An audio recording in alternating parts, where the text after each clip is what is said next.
Picture this. It's a humid July morning, and you're standing in front of your tomato bed, staring at those telltale black spots creeping across the leaves. Your heart sinks. You know what comes next. You grab that heavy spray bottle and you start pumping. 1 squeeze, 2 squeezes, 10, 20, 50.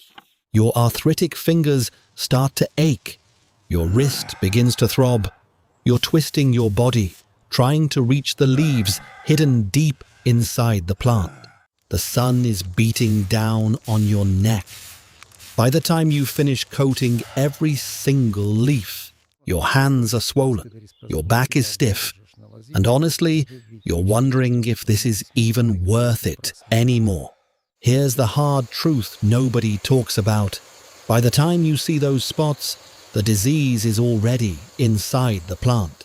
It's not sitting on the surface where your spray can reach it.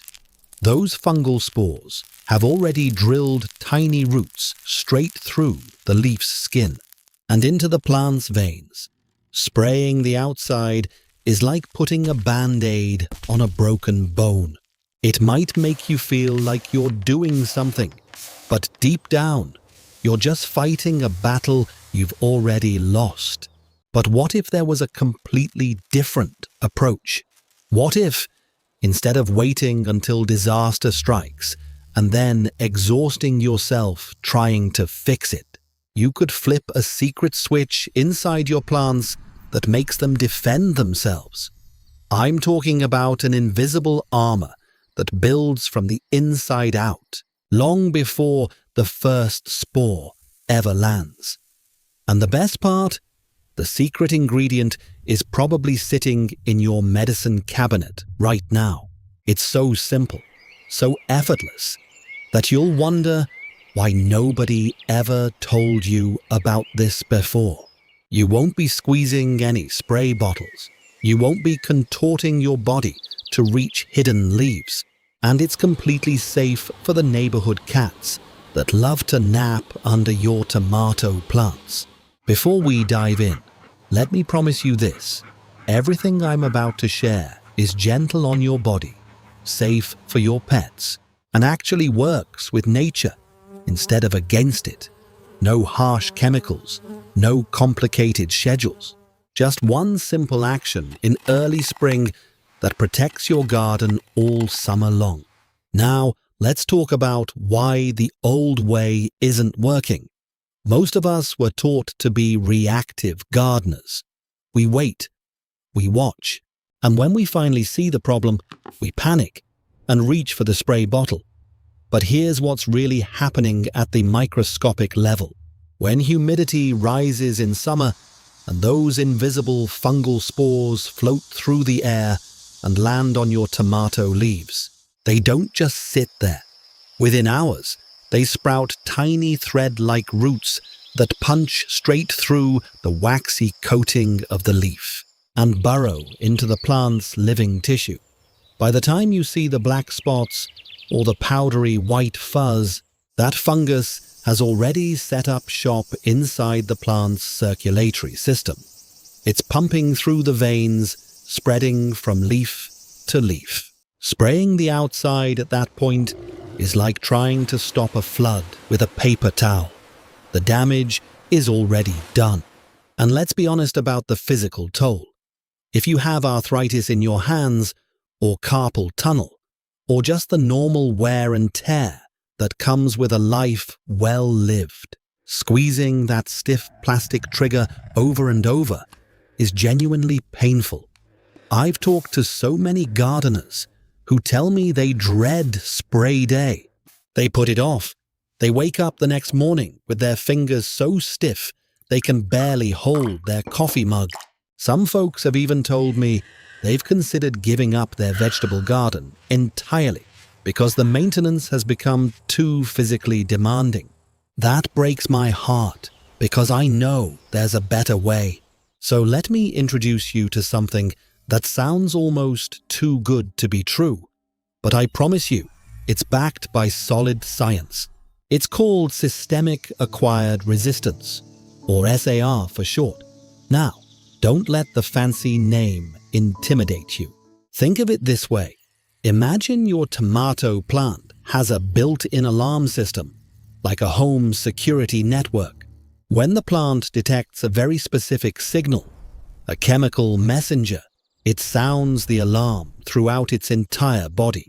Instantly, the roots start pumping natural defense compounds up through the stem, into every branch, and all the way out to the tiniest new leaves at the very top.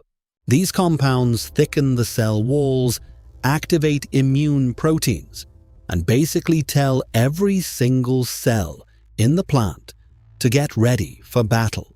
By the time the real threats arrive, the heavy rains, the aphids, the fungal spores floating on the breeze, your plant is already locked, loaded, and ready to fight them off. It's like giving your garden a flu shot before winter comes. You're not treating the disease, you're preventing it from ever taking hold in the first place. And here's the beautiful part.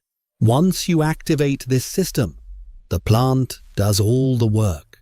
You don't have to stand there in the heat, spraying and pumping and twisting your aching body.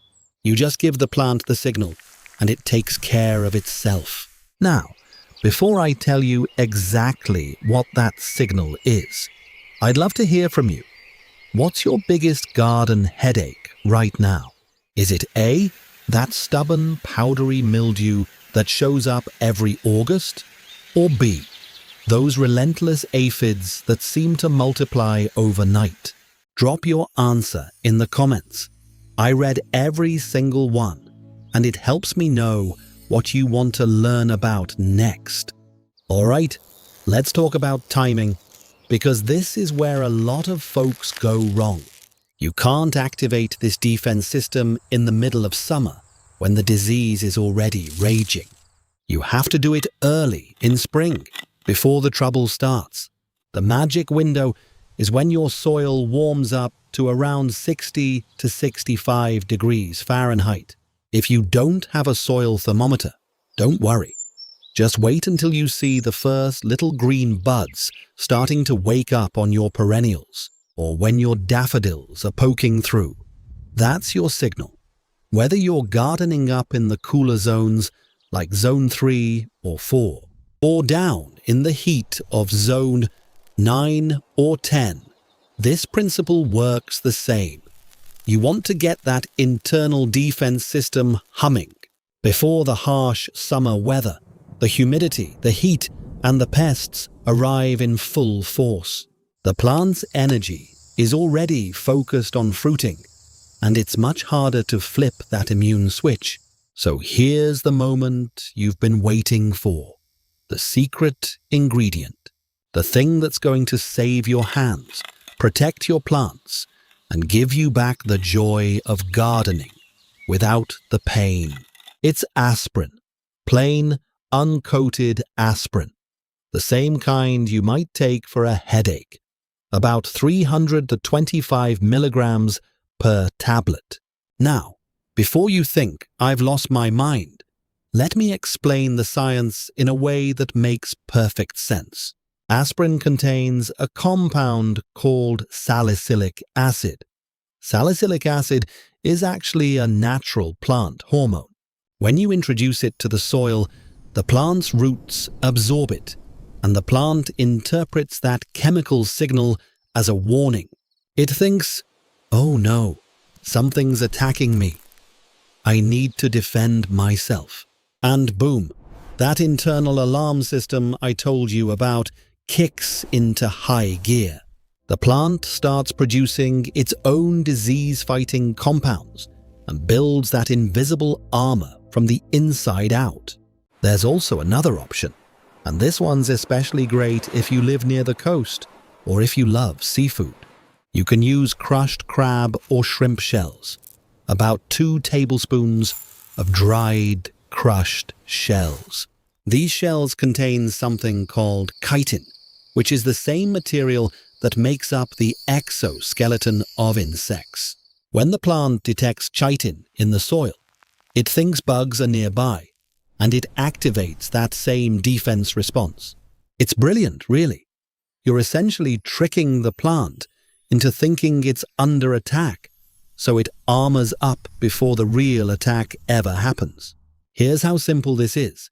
Take one uncoated aspirin tablet, the 325 milligram size, or 2 tablespoons of those crushed shells, and dissolve it in 1 gallon of water. 1 gallon is about the size of a standard milk jug, so it's easy to visualize. Just drop the aspirin in, give it a gentle stir until it dissolves, or mix in those shells and let it sit for a few minutes. Then, instead of standing there for an hour squeezing a spray bottle until your hands cramp up, you simply pour this solution gently around the base of each plant, right into the root zone. That's it. 30 seconds per plant. Maybe a minute if you're taking your time and enjoying the morning air. The roots drink it up like a tonic, and the plant does all the heavy lifting for you. Think of it this way. Giving your tomatoes this root soak is exactly like getting a flu shot before winter comes. The plant builds an invisible armor inside, so your aging hands don't ever have to fight the bugs outside. You're not out there in the July heat, contorting your body, squeezing that brutal spray trigger until your wrist feels like it's on fire. You're sitting on your porch with a glass of iced tea, watching your plants thrive, knowing they're protected. Now, a couple of important safety notes, because I know many of you have curious dogs or grandkids who love to explore the garden. Once you've mixed your solution and poured it into the soil, it's perfectly safe. The plant absorbs what it needs, and the rest breaks down naturally. But you do want to store your extra aspirin or your bag of crushed shells up on a high shelf in the shed or garage, somewhere pets and little ones can't get into them. We're using these items as a garden tool, not a snack. So just use common sense and keep them out of reach. And if you're worried about whether this will harm the earthworms or the beneficial insects, don't be. When used at this dilution, 1 tablet per gallon poured into the soil, it's gentle and safe for the ecosystem. You're not spraying it all over the leaves where bees and butterflies land. You're feeding it directly to the roots, and the plant processes it internally. Let me paint you a picture of what your summer is going to look like once you make this one simple shift. It's late August. Your neighbor is out there every weekend, hunched over, spraying and cursing at the blight that's taken over half their tomato bed. Meanwhile, you're sitting in your favorite lawn chair, sipping your morning coffee, looking at your lush, green, thriving plants. Your tomatoes are heavy on the vine, your peppers are glossy and perfect, and your hands, they feel great. No swelling, no stiffness, no regret. Your neighbor walks over, peers at your garden, and asks, "What's your secret? How are your plants so healthy?" And you just smile and say, "I gave them a little help early on. They've been taking care of themselves ever since." That's the status flip I'm talking about.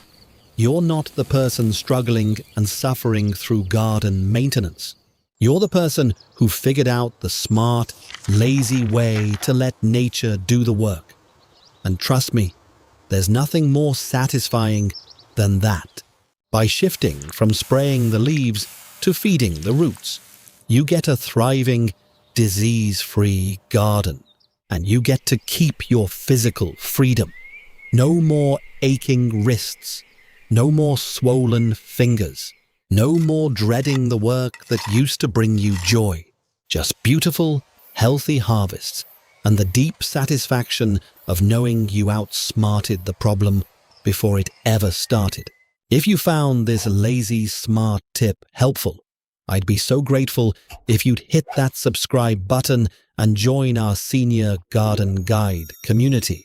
We're all about making gardening joyful, practical, and easy on the body. Every week, I share tips like this one, real solutions for real gardeners who want to enjoy their gardens without the pain and frustration. And don't forget to answer that question I asked earlier, powdery mildew or aphids? Let me know in the comments.